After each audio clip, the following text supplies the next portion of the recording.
Tumbilie tumpambe nole aida jo, tajo ni aida jo nole aida jo, tajo ni aida jo nole aida jo, tajo ni aida jo nole Nikaubele. Tu. Vipi? Safi. Mbona uko peke yako? Nimeshazoea. Mbona napita peke yangu njia hii? Unapita njia hii peke yako? Tunu, usirudie tena kupita njia hii ukiwa peke yako. Hii ni njia hatari sana, hasa kwa nyinyi watoto wa kike. Hii ndo njia rahisi kwangu, lakini nikipita kule barabarani nachelewa kwenda shule. Ni sawa, ni njia fupi kwako, sikatai. Lakini ni hatari kupita wewe peke yako. At least muwe hata mabinti 3 4, lakini si kupita peke yako. Juzi tu tumetoka kumuua chatu hapo kichakani. Na kama unavyosikia sifa za vijana wa kijiji cha pili, hivi ikija kutokea siku wakaja wakakubaka kama wanavyowabaka mabinti wengine, unadhani itakuwaje? Ni fedhea sana katika kijiji chetu. Na usije ukarudia tena kupita njia hii, hasa ukiwa peke yako. Twende nikuvushe afu nirudi kuendelea na shughuli zangu.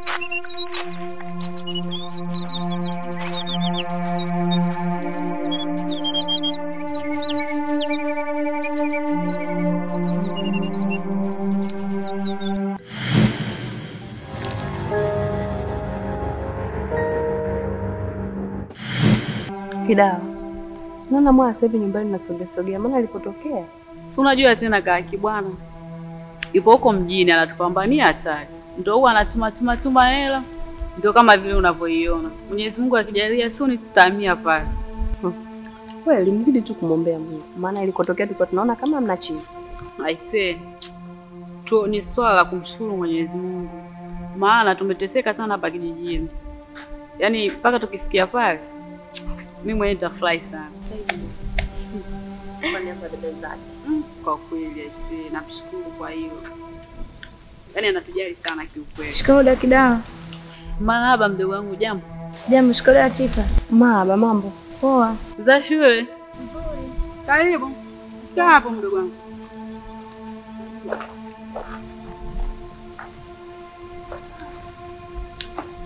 Wazako tunakula maembe hapa. Hatari. Asante. Vipi lakini? Nimechoka leo. Nakuona unavyotembea hapo, yaani ulipopita hapa tu kama kinyonga vile. Pole mdogo wangu, ndo ukubwa lakini choka lazima unajisaulisha Mnatoka kule mpaka mnalala chini ya miti. Afadhali yeye sasa hivi anavaa viatu. Sisi tukanatembea peku kutoka shule. Lakini umbali ule ule. Ndio jitahidi mwaya ufike malengo yako. Sasa hizi unahangaika alafu bado unachokifanya kinakuwa hakuna.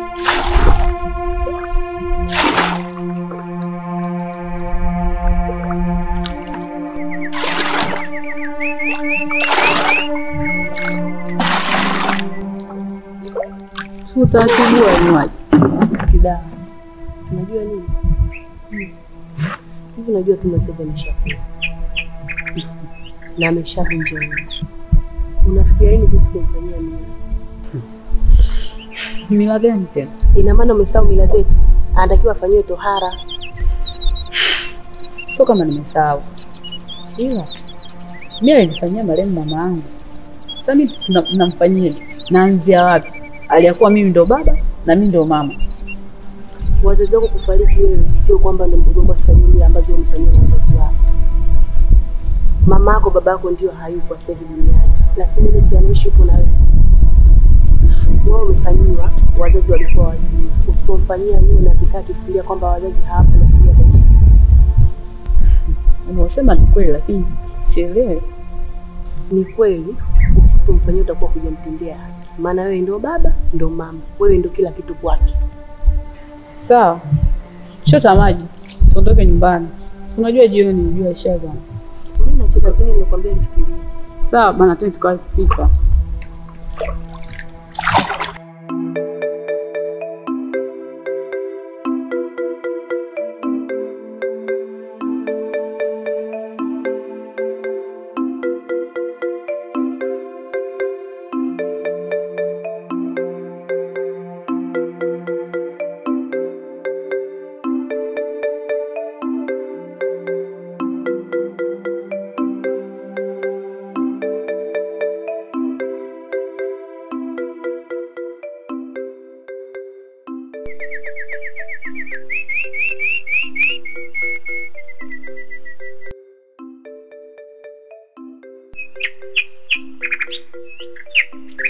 Tumbile tumpambe nole Aida Jo, tajoni Aida Jo nole, nole Aida Jo, tajoni Aida Jo nole, nole Aida Jo, tajoni Aida Jo nole, nole Aida Jo, tajoni Aida Jo nole.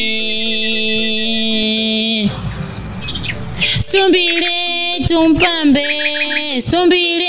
tumpambe nole Aida Jo, tajoni Aida Jo nole, nole Aida Jo, tajoni Aida Jo nole, nole Aida Jo, tajoni Aida Jo nole, nole Aida Jo, tajoni Aida Jo nole.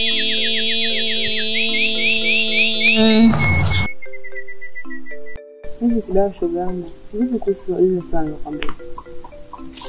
Swala gani? Ushasahau. Mimi naye tunaongea mengi. Sasa sielewi vipi kati ya hiyo. Kuhusu ile swala nakwambia siku ile la kumfanyia mila mdogo wako. Kumbe lile. Unajua nikwambie kitu. Yule ni binadamu. Siwezi tu kumpusha kwenda huko. Lazima nikae naye chini. Mlengo mwenyewe afike swala hili. Kwa mpaka umombe tena au mbembeleze. Unajua katika kitu ambacho unataka kukifanya, lazima mlengo mwenyewe atoe mwafaka. Siwezi kukurupuka tu. Sikia nikwambie kidao. Yule ni mtu mdogo sana kwa kawaida kupangia. Hivi nikuulize swali, wao walipofanywa mila ulipewa taarifa? Si walikukurupusha tu? Tofautisha ni mzazi na dada. So kweli. Yaani ni swala la kumbeba, kumpeleka mpaka kwa ngaliba. Na hataweza kufanya chochote kwa sababu wewe ndio dada, wewe ndio mama kwake, ndio baba kwake, ndio kila kitu kwake. Sawa, sijakataa swala hilo. Lakini pia nimefikiria kipindi hiki ambacho anaenda shule, bora kingepo kipindi ambacho cha likizo. Nimekwambia kidao. Wewe umefanyia na sio wewe tu, hata mimi nimefanyia. Ingekuwa tujafanyia nisingekushauri kwamba umfanyie kitu ndogo ambacho hatujui mbele kinatokea nini. Lakini tumefanyia. Alafu kuhusu swala la likizo, mpaka likizo nafikiri ni leo. Unamchukua unampeleka pale anafanyiwa mpaka mwezi mmoja anapona, anaendelea na masomo yake. Sawa, kuanzia sasa nitalifanyia kazi. Lakini niko hata wazo sina kiukweli. Sawa, mimi nakusikiliza, mimi nimekupa tu kama ushauri. Jitahidi umfanyie kwa mdogo wako.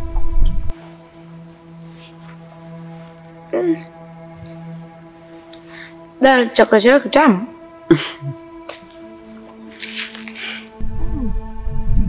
Kinanitia hamasa kula sana. Asante. Umejitahidi ndio kupika.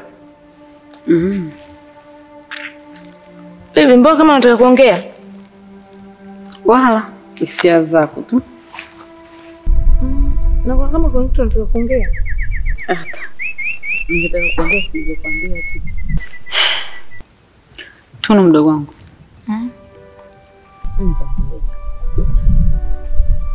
Ila nadhani tulipokaa hapa kuna kitu nataka nikwambie mdogo wangu.